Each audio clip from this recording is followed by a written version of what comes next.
All right, everybody, I'd like to welcome in my next guest, Steve Wiseman, who covers the Duke Blue Devils for the Raleigh News and Observer. Steve, what's going on? Christopher, it's good to be with you. We're wrapping up a season here of football that's been very forgetful in Durham. So good thing basketball's already started. That's all I got to say.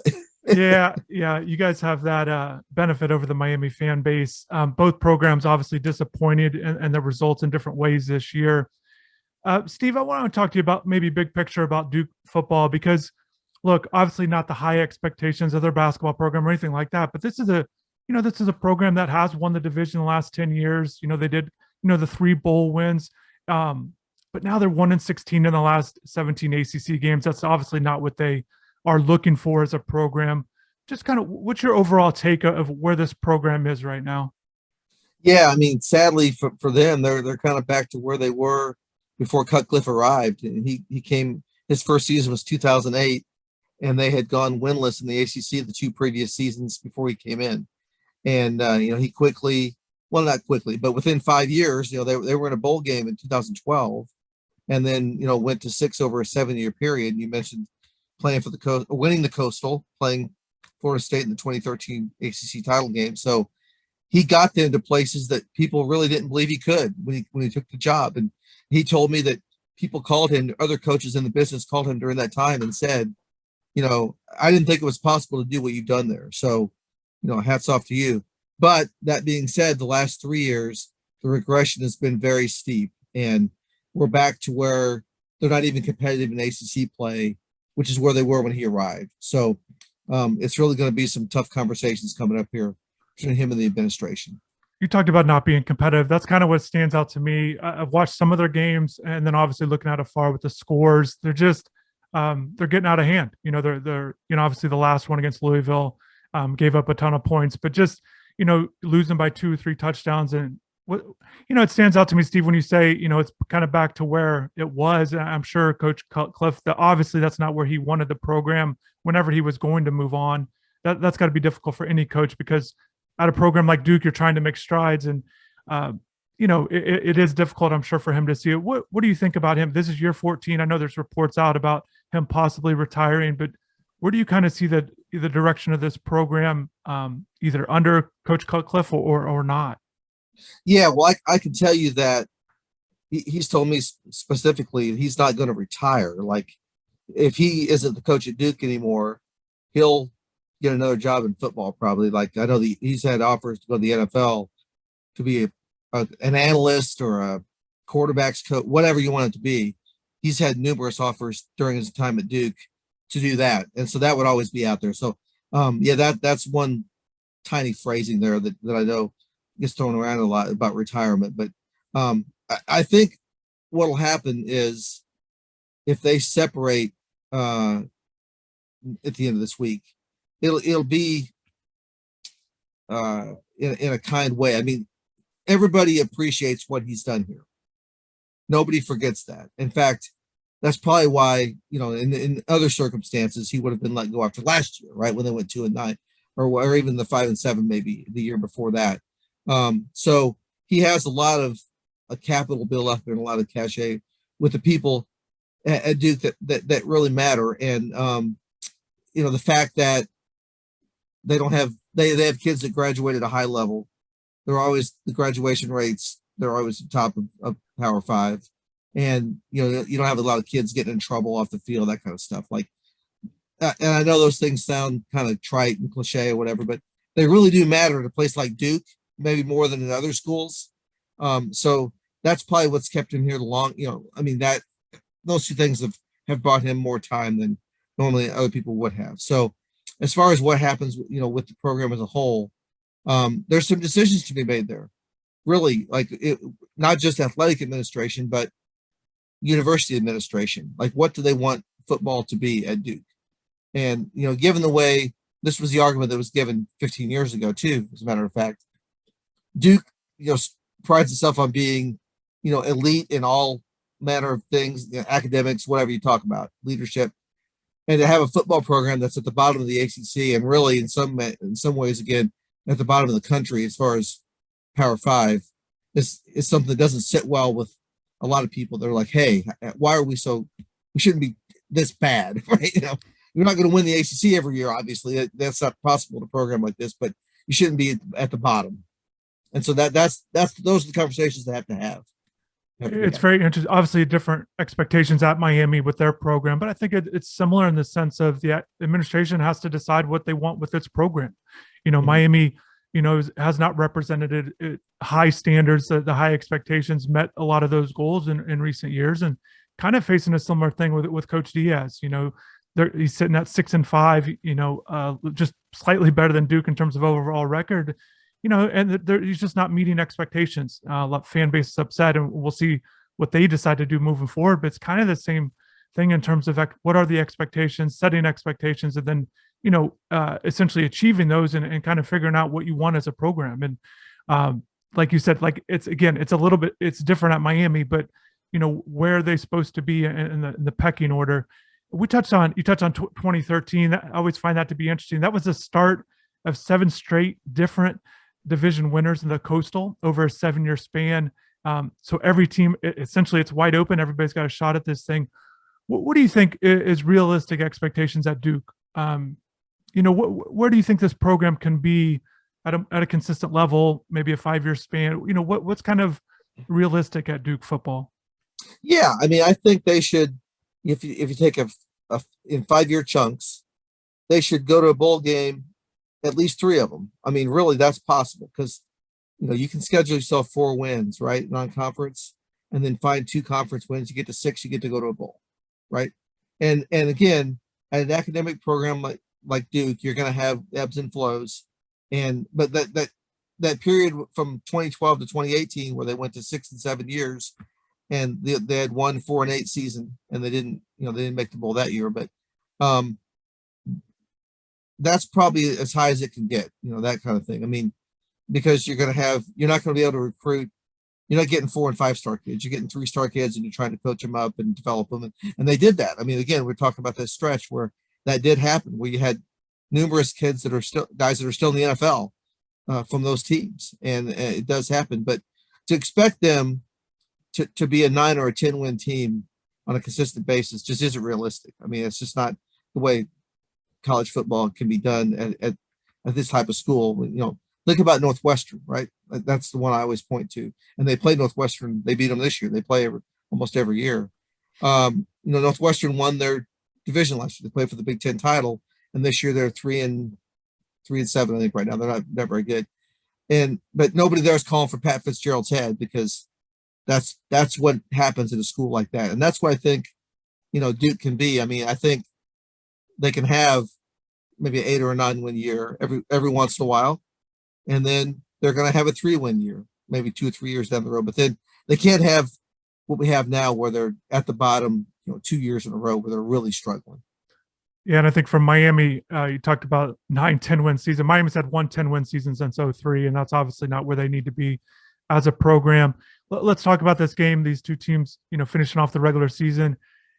In some ways, it's eerily similar from a Miami standpoint as 2 years ago. Miami is 6-5 going into the regular season finale against a Duke team that was not going to go to a bowl game, and Miami drops that game. Is under Coach Manny Diaz in his first year.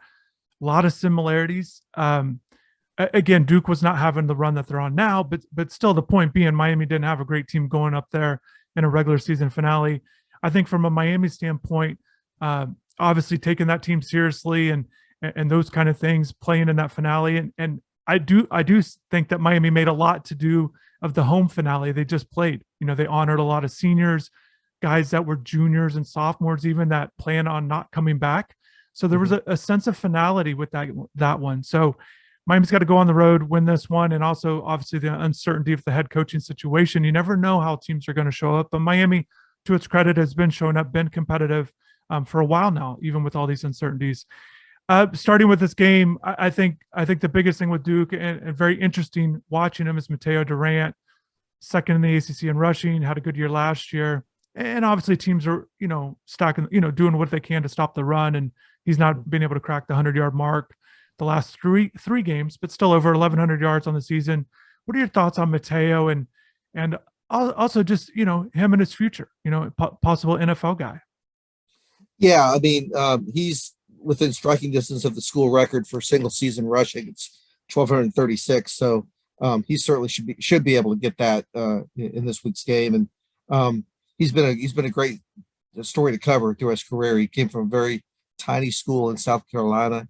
Turned down, he had an offer from Georgia Tech, and he ended up coming to Duke, and he's been a really good player for them. And he's smaller than a lot of backs you'll see, 5'9", 5'10", but he's solid. Not a lot of body fat on him at all, and not great breakaway speed, but when he gets in the open field, he can make it happen. I mean, and that's happened. He had the game against Charlotte when he had 255 yards rushing. So he's going to be an interesting case for the NFL. We'll see.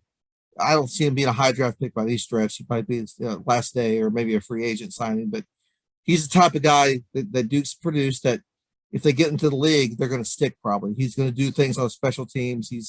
He'll make his way, I think. And so talking about this game as a whole, when it comes to him, the team is motivated to get him the record. I think his teammates are, and it's funny, after the Louisville loss the other night, just another blowout loss. They've had a string of them now. And a lot of the guys on the team were like, talking about how this is not us. We want to prove that we're not this bad. He didn't say bad, but this is not us. And I think that will feed into this Saturday. I really think, they know their coaching staff. There's a lot of talk about them not coming back, and that they really appreciate, what they've done for them. They want to give a good effort. And I think back to the game 2 years ago as well, when Duke had nothing to play for that day.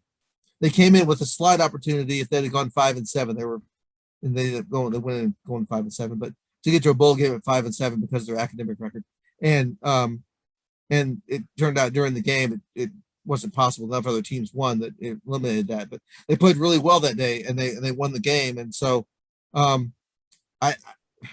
the defense is so poor right now, Duke's, that I don't see that happening again, because Van Dyke has been so tremendous since he became the starting quarterback. And, I see him lighting up Duke's secondary like a Christmas tree, to be honest with you. So I don't know if Duke's going to have enough, but I think on the Mateo Durant subject, they'll do what they can to get him the record. The players will, in particular. They're going to go all out to get him that record, let him go out on a high note. Type of guy Mateo is, kind of just getting to know. You said it's been interesting to follow him throughout his career. Type of guy he is, and I assume, obviously if it means a lot to his teammates, obviously I assume the offensive line is a part of that. They're rooting for him. They want it for. So what kind of guy? What can you say about him? Kind of getting to know him.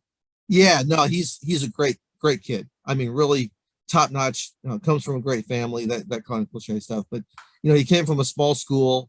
And academics are very important to him. And, him getting a degree at Duke and playing pro football will do so much to change the trajectory of his life, And so, in fact, when I talked to him for a big story I did this summer, he was talking about how he wants to go back to a small town and build a gym or a facility for kids to have something to do, right? One of those things. He was already talking in those terms even before the season started.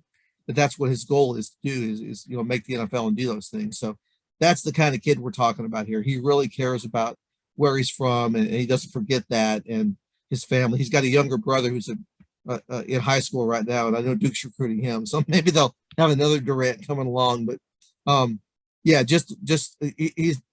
the kind of kid, the more you talk to him, the more you kind of you want to see good things happen for somebody like him. You touched on Duke's defense, so I want to jump to that. But for Duke's quarterback Gunnar Holmberg, very interesting in terms of leads the ACC in completion percent, completing 2/3 of his passes, but just a 7 touchdown passes, obviously a lot lower than the rest of the conference. Duke's defense, obviously that's kind of where it stands out with this team, ranking last in a number of categories. Touched on Tyler Van Dyke. He's certainly been good. He's thrown for over 300 yards almost every time out. The big thing that you're seeing with Tyler, obviously, is his ability to throw the ball downfield.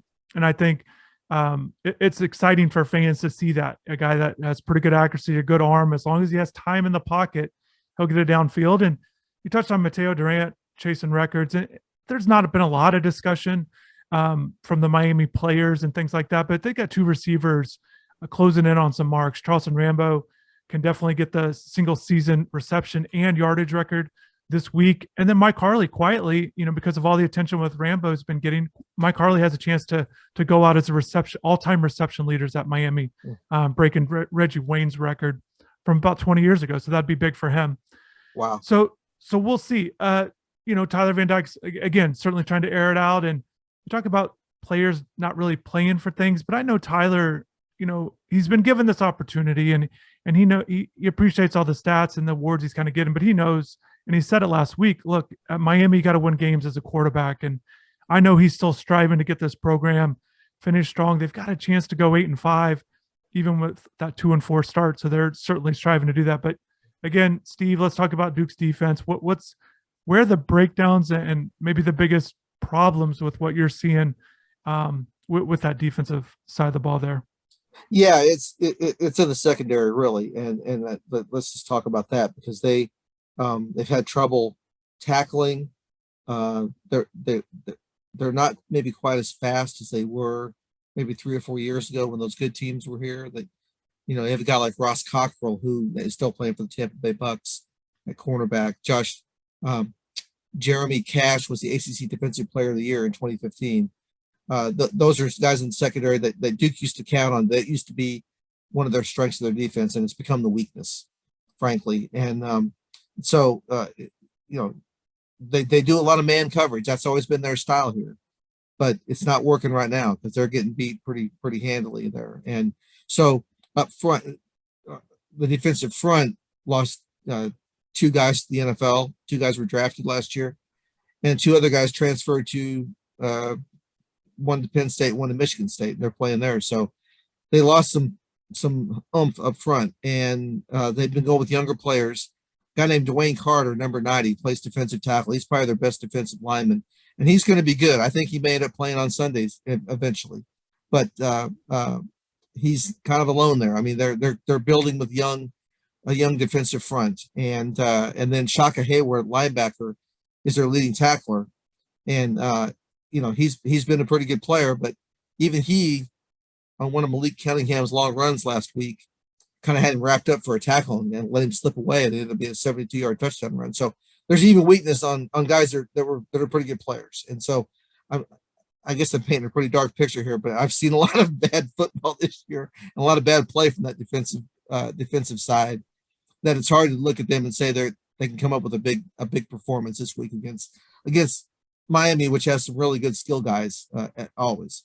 Yeah, and it stands out, Steve. I mean, the defensive issues is pretty glaring when you watch Duke play this year. It's kind of been a consistent thing too. It's not just a one game or a one bad performance or a tricky offense or an offense that there's different offenses in this conference, but it's been pretty consistent with that subpar play there.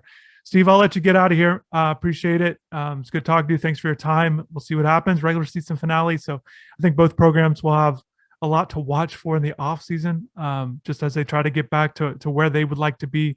Obviously, expectations are different, but both have fell short this year. So we'll see how things go.